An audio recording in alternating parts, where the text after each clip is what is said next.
Pour moi, les choses sont vraiment simples. Les deux points clés sur lesquels se distingue Jean-Luc Mélenchon, c'est les questions sociales, avec la loi El Khomri comme exemple, et la critique du gouvernement néolibéral, etc. Et mieux encore qu'en 2012, parce qu'il n'y a plus le Parti communiste français, les questions environnementales. Oui, donc il est clair sur le nucléaire, il est clair sur Notre-Dame-des-Landes, ce qui aurait été très compliqué avec le Parti communiste, qui en Loire-Atlantique a voté pour l'installation du nouvel aéroport à Notre-Dame-des-Landes, et qui sur le nucléaire, et comme on le sait tous, pas d'une grande clarté, c'est le moins qu'on puisse dire. Donc on a un Mélenchon qui est bien sur les questions sociales, qui est bien sur les questions environnementales. Ce qui ne veut pas dire que tout est bien. On partage beaucoup de choses sur les critiques qu'on peut, avec Laurence, qu'on peut lui adresser. Mais en tout cas, sur ces deux points clés, qui sont quand même deux points absolument centraux dans le débat politique d'aujourd'hui, c'est le seul à exprimer ça. Bon. Qu'est-ce qu'on a à côté? Parce que imaginons, vous savez, en mathématiques, on utilise l'expression raisonnement par l'absurde. Bon. Donc on pense que c'est pas le bon candidat, on se bat pour qu'il ait le moins de voix possible, ou en tout cas pour qu'on en parle le moins possible. On arrive à faire disparaître Mélenchon. Qu'est-ce qu'on a à côté? On a trois candidats. Il n'y en aura pas d'autres. Il n'y aura aucun candidat unitaire, etc. Maintenant, la messe est dite d'une certaine façon. Bon.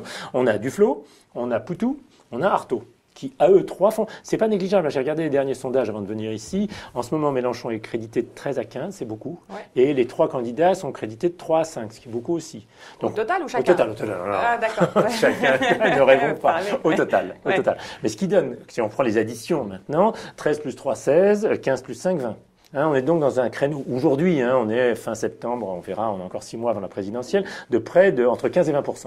Ce qui est beaucoup plus que toutes les élections précédentes, y compris celle de 2002, qui était comparable au sens où on sortait déjà d'un gouvernement de gauche, c'était le gouvernement Jospin. Et c'est là où Besancenot et Arlette Laguillet avaient fait 10. Si on additionnait Robert Hue et je ne sais plus qui était pour les Verts, Voynet, ça faisait 13 à peu près. Donc on était en dessous déjà. Donc ça, c'est déjà bien. Bon. Mais maintenant, il n'y a plus Mélenchon. Qui va penser que ces 15% vont se répartir un tiers sur Artaud, Poutou et Duflot? Évidemment pas. Tout ça va s'évaporer. On en aura un peu chez Hollande, on en aura un peu à l'extrême droite, on en aura beaucoup dans l'abstention. Et donc on aura à l'arrivée un résultat électoral qui sera une toute petite extrême gauche, et par ailleurs extrême gauche ou gauche radicale, peu importe, et par ailleurs divisée, donc totalement démoralisant. Bon, c'est ça pour moi la seule raison. C'est une raison tactique. C'est pas du tout l'essentiel. Très franchement, ce que je voudrais dans cette discussion, c'est qu'on puisse parler plus globalement des conditions d'émergence de la gauche radicale, y compris sur le plan politique, parce que ça m'intéresse évidemment.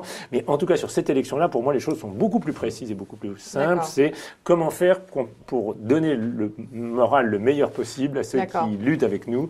Et pour ça, Jean-Luc Mélenchon, avec un point de vue critique, est le seul qui peut le faire.